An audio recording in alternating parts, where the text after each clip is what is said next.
नमस्कार दोस्तों, मेरे चैनल में आप सभी का स्वागत है। दोस्तों, आज मैं आपको एक ऐसी कहानी बताने जा रहा हूँ जिसे सुनकर आप अपने आंसुओं को रोक नहीं पाएंगे और आपके मन में हमारे देश के जवानों के लिए जो इज्जत है वो और भी ज़्यादा बढ़ जाएगी।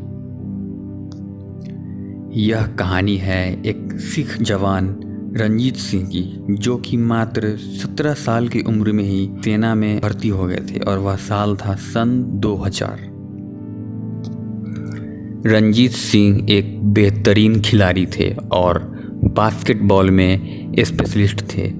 2 साल की सेवा के बाद वो गनर के तौर पर टैंक पर चलाने के लिए अपॉइंट कर दिए गए। कुछ ही दिनों में उनकी नियुक्ति राष्ट्रीय राइफल्स में हो गई। राष्ट्रीय राइफल्स सेना का एक खास अंग है जो 1990 के बाद कश्मीर में इमरजेंसी से निपटने के लिए गठित किया गया था। तो कश्मीर भेजे जाने से पहले उन्हें ट्रेनिंग के लिए एक बैटल स्कूल में भेजा गया। इस स्कूल में एक समय में 3 से 4 हज़ार तक सिपाही ट्रेनिंग लेते हैं और यह ट्रेनिंग 4 हफ्तों की होती है। रंजीत सिंह उस ट्रेनिंग में बेस्ट स्टूडेंट माने गए थे। इतनी सख्त ट्रेनिंग के बाद जब उनकी पोस्टिंग कश्मीर में हुई तो उन्हें लगा कि अब उन्हें थोड़ी सी राहत ज़रूर मिलेगी, लेकिन जहां उनकी पोस्टिंग हुई वहां तो उस ट्रेनिंग से भी ज़्यादा सख्त शेड्यूल था और उन्हें लगातार 24 से 72 घंटे तक ड्यूटी करनी पड़ रही थी। औसतन एक सिपाही को सिर्फ 5 से 6 घंटे ही सोने को मिलते हैं और वो भी कभी कभी किस्तों में मिलते हैं। ऐसे माहौल में रंजीत सिंह ने करीब 6 महीने तक काम किया और छोटे बड़े ऑपरेशंस में हिस्सा लिया जिसमें कई टेररिस्ट मारे गए। ऐसी यूनिट का एक खास काम लोकल लोगों से मिलकर इंटेलिजेंस इकट्ठा करना भी होता है। रंजीत सिंह को भी ये जिम्मेदारी सौंपी गई कि वे लोगों से संपर्क बनाकर सूचनाएं इकट्ठी करें। सामान्यतः सैनिक मेडिकल टीम के साथ गांव जाते हैं और अपने संपर्क सूत्रों से मिलते हैं और सूचनाएं इकट्ठी करते हैं। रंजीत सिंह ने भी मेडिकल टीम की टीम के साथ गांव-गांव जाना शुरू किया और लोगों से संपर्क बनाने शुरू किए। रंजीत जी ने अपने कई सोर्स डेवलप किए जिनकी सूचना के आधार पर कई सक्सेसफुल ऑपरेशंस को अंजाम दिया गया। इसी बीच रंजीत की मुलाकात एक सोर्स की छोटी बहन से हुई। लव एट फर्स्ट साइट दोनों तरफ से। जल्द ही दोनों मिलने के बहाने खोजने लगे। एक आकर्षक सिख नौजवान, एक सुंदर कश्मीरी लड़की, जैसे आसमान से उतरी जोड़ी हो। एक तरफ सेना का डिसिप्लिन था तो दूसरी तरफ अलग धर्म संस्कृति थी। समाज के पहरे थे, लेकिन दिल की पुकार कौन ठुकरा सका। दोनों एक दूसरे के गहरे प्यार में थे। मुलाकातें बहुत कम हो पाती थी।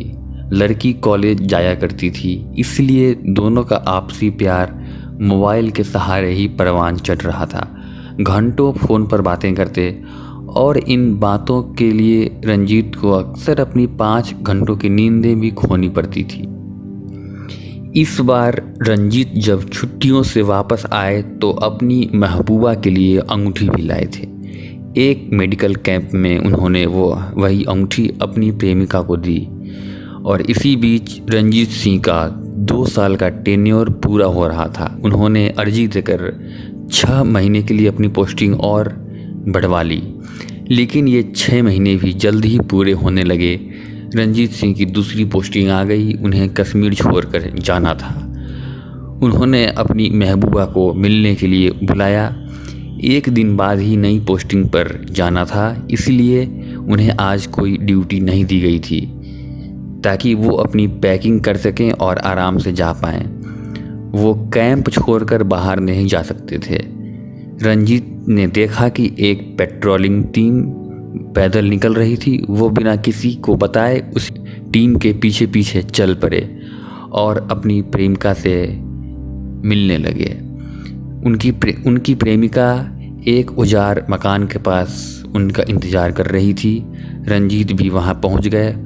हालांकि रंजीत सेना की पोशाक में थे और अपने सभी हथियारों के साथ भी थे। रंजीत जानते थे कि वो कितना बड़ा रिस्क ले रहे हैं, लेकिन प्यार के आगे कौन टिक पाता है। रंजीत ने अपनी प्रेमिका से वादा किया कि वो जल्द ही वापस आएंगे और शादी करके उसे अपने गांव ले जाएंगे। दोनों ने साथ रहने की कस्में खाई और फिर मिलने का वादा करके उस घर से निकल पड़े। लेकिन जैसे ही वो घर से बाहर आए, उन्होंने देखा एक भीड़ बाहर खड़ी थी और पूरे क्रोध में थी। लोगों ने रंजीत को घेर लिया और उसे धक्का देने लगे। वे मारने पर उतारू हो गए। वो चिल्ला रहे थे कि रंजीत ने उस लड़की के साथ बलात्कार किया है। रंजीत ने उस भीड़ को समझाने की कोशिश की। उस लड़की ने भी भीड़ से कहा, लेकिन वहाँ सुनने वाला कोई न था। भीड़ गुस्से से पागल हो रही थी और रंजीत की जान लेने पर उतारू थी। रंजीत ने अपनी गन हाथ में लेकर चेतावनी दी। इस चेतावनी को सुनते ही एक आदमी ने हाथ में कुल्हाड़ी लिए उस पर हमला कर दिया और कोई चारा न देखकर रंजीत ने फायर कर दिया। गोली सीधे उस आदमी को लगी और वो वहीं गिरकर ढेर हो गया। भीड़ तत्काल छंटी। रंजीत वहाँ से निकल गए, लेकिन मुश्किल से वो 50 गज ही दूर जा पाए थे कि विपरीत दिशा से एक बड़ी भीड़ ने उन्हें फिर से घेर लिया। रंजीत सड़क के बीच में सैकड़ों लोगों के बीच अकेले खड़े थे। भीड़ उन पर पत्थर फेंक रही थी। उनके पास गन थी, ग्रेनेड्स थे।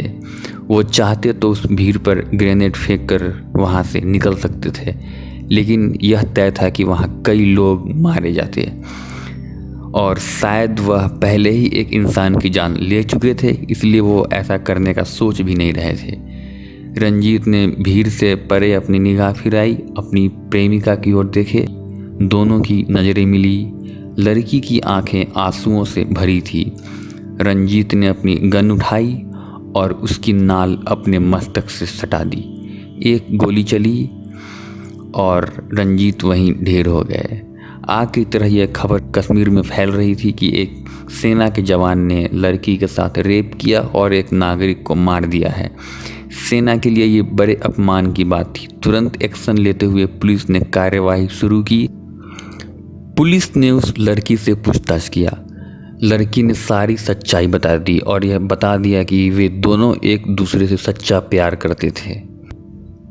रंजीत, जिसने आत्महत्या कर ली थी, कहते हैं आत्महत्या कायरता का सबूत होते हैं, लेकिन यहाँ कई लोगों की जान बचाने के लिए रंजीत ने खुद को खत्म कर लिया। सेना ने रंजीत को किल्ड इन एक्शन माना, जिसने कई लोगों की जान लेने की जगह अपनी जान देकर सेना के शौर्य को बनाए रखा। दोस्तों, अगर आपको यह जानकारी अच्छी लगी है तो कृपया मेरे चैनल को सब्सक्राइब करें और वीडियो को लाइक करें। धन्यवाद।